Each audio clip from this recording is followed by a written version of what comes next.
बिस्मिल्लाहिर्रहमानिर्रहीम। हाल ही में कुछ दिन पहले कांग्रेस के स्टेट वर्किंग प्रेसिडेंट जनाब ईश्वर खंडरे ने एक प्रेस मीट लेते हुए उसमें उन्होंने भारतीय जनता पार्टी पर और स्टेट गवर्नमेंट पर इल्ज़ाम लगाया था कि स्टेट गवर्नमेंट कोई काम नहीं कर रही है। करोड़ों रुपये आए लेकिन काम पूरी तरह ना होने की वजह से करोड़ों रुपये वापस भी जा रहे हैं। उसके जवाब में आज भगवंत खोबा जी ने, जो आज सेंट्रल मिनिस्टर बन चुके हैं, बीदर के एमपी हैं, उन्होंने एक प्रेस मीट लेते हुए उन्होंने ईश्वर खंडरे का काउंटर किया। उन्होंने कहा कि जब से वो मिनिस्टर बने हैं बहुत सारा फंड यहाँ रियासत कर्नाटका को उन्होंने लाए हैं। आज से पहले इतना फंड कर्नाटक को कभी नहीं मिला मरकजी हुकूमत की जानिब से। इस किस्म के दावे जनाब भगवंत खोबा जी की जानिब से भी हो रहे हैं। यहाँ सवाल ये पैदा होता है कि इल्ज़ाम और फिर उसका काउंटर, ये सारी बातें प्रेस मीट में ही होती रहेंगी। दरअसल ये सब एक ही थाली के चट्टे बट्टे हैं। ये जब इक़्तिदार में होते हैं तो ये जानते हैं कि इन्होंने अवाम को किस हद तक लूटा, और जब दूसरा इक़्तिदार में आया है तो वो जानता है कि इन्होंने क्या क्या कर गया और अवाम को क्या मौक़े हैं। मैं पूछना चाहता हूँ इन दोनों ही जमातों के ज़िम्मेदारों से कि ये बातों के पीछे अवाम को कहाँ तक, किस हद तक राहत मिल रही है।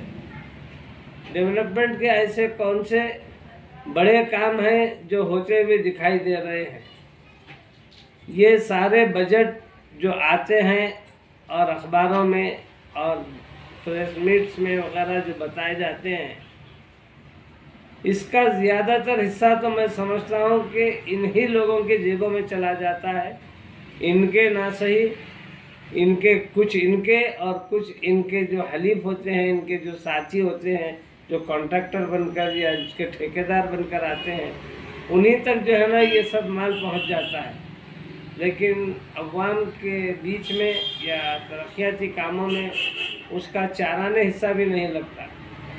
ऐसे में मैं अवाम से सिर्फ यही कहना चाहता हूँ कि जब भी इलेक्शन आते हैं वो जो है ना ऐसे लोगों को अपना वोट ना दें जो पैसे की बुनियाद पर जीतने की ख्वाहिश रखते हैं, जो ज़ात पात की बुनियाद पर आपस में एक दूसरे को लड़ाकर वोट हासिल करना चाहते हैं। बल्कि ऐसे उम्मीदवारों को अपने वोटों को वोट दें जो आपके खिदमतगुजार होते हैं, आपके बीच में होते हैं, ईमानदार होते हैं, काबिल होते हैं, जो कुछ करने का जज्बा रखते हैं।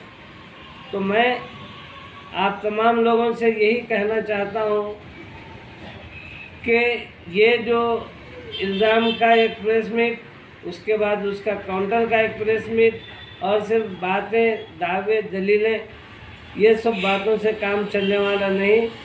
दरअसल अवाम बहुत होशियार हो चुकी है। वो सब देख रही है कौन क्या कर रहे हैं, किसके बातों में कितनी सच्चाई है। बीदर एमएलए जनाब रहीम खान साहब ने भी दावा किया कि 2000 करोड़ वो जो है ना बीदर की तरक्की के लिए लाए।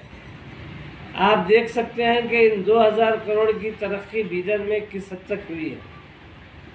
तो ये सब इस किस्म की बातें सिर्फ कर देना काफ़ी नहीं है, क्योंकि उन 2000 करोड़ रुपयों के जो काम अगर हम देखेंगे और उनको गिनेंगे तो उसका फ़ायदा अवाम तक 200 करोड़ भी नहीं पहुंचा, बल्कि परसेंटेज की शक्ल में कम से कम 200 करोड़ तो जो है ना उन लाने वालों के जेब में चले गए होंगे।